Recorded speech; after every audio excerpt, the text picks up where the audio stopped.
And I've actually seen financial panics. And one of the things about being an American is I find Americans pretty pompous and arrogant, saying, well, this won't happen to America.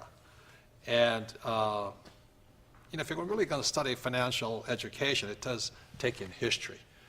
And we have seen throughout history financial collapses, booms, and busts caused because governments manipulate money supply. So right now, the United States, for the very first time in about probably 100 years, is now starting to sweat, is my dollar for real, right? Yes. So what do you think is happening? There's a major panic going on with the Federal Reserve and the banking systems. Like I've said before, they've created in just the past 18 months, they've created about 150%, 1.5 times, more paper dollars than they created in the first 200 years of the United States. So they've added 1.5 times more currency to the what's called base money, the paper dollars. They're trying to prevent a disaster that they see out there right now. But the reason I have Marco and David here, and Kim, is you guys have actually lived through what's called devaluations, or there's another word coming up that people will hear more of. It's called sovereign default. Sovereign default. A sovereign default means a country goes bankrupt.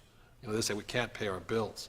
That's individual bankruptcy, but a sovereign default is like a country of Greece says, that's it, or Turkey could go, and they said, that's it. But you guys have seen it in Mexico, right? Well, in the early 80s, I remember the government took over the banks, and then they made it illegal to have dollars for the citizens. They frozen your dollars accounts, and then they devaluate the dollar, so you end up having like 10% or 20% of your real money. I mean, I remember my father, all his savings accounts will be in dollars because he thought that dollars will be safe, But the government actually says you can't hold dollars? No, the government, well, first they took over the banks. They nationalized the banks. Oh, that sounds familiar, doesn't it? Yeah, first the banks used to be private, and then the government took over the banks, and then once the government owned the banks, then they frozen all your dollar accounts. So suddenly, if you had let's say you have $1,000, well, they give you 12,000 pesos. But then the following day, those 12,000 pesos is only $100. So you lost 90% of your value. Wow. And So you that's- wake up in the morning, and this has already happened, right? Yes. You don't get any warning. So you lost $900 by the devaluation. Immediately, overnight. And what happened is most businesses, they close the following day because they need to remark their pricing.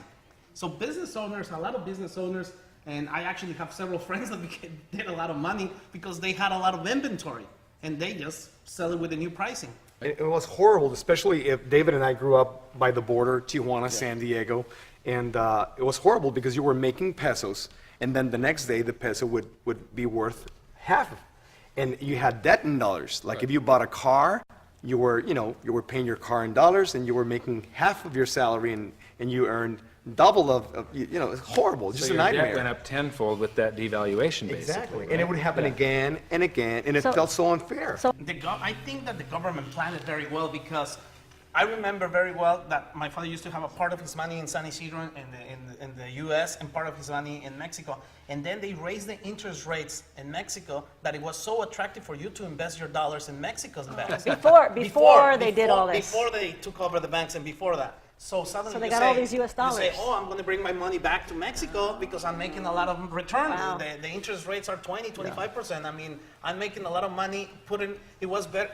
They played it in a way that it was better to put your money in the bank even than creating a business or something because they were paying 25, 30%. So suddenly when they got all those dollars there, then they close Wow. it. So what advice would you have for the people who have never been through one of these crises? Well, first of all, I think you have to get as many assets as possible because I realized that everybody who was a business owner or had real estate or had gold and silver, they end up on the top of the food chain. I mean, if you are protected using all those assets, who cares what happened to the currency? I mean, the real estate is what eventually is going to hold their value, and gold and silver is going to hold the value. And if you have a business, you can always, just you're going to just change pricing all the time. I mean, And I mean, David was raised in the Jewish community, so he had more financial education than I did, being Catholic. So he has a way of unfair advantage over me being Catholic, you know what I mean? So for me, it's just grasping the concept of the currency not being the real money.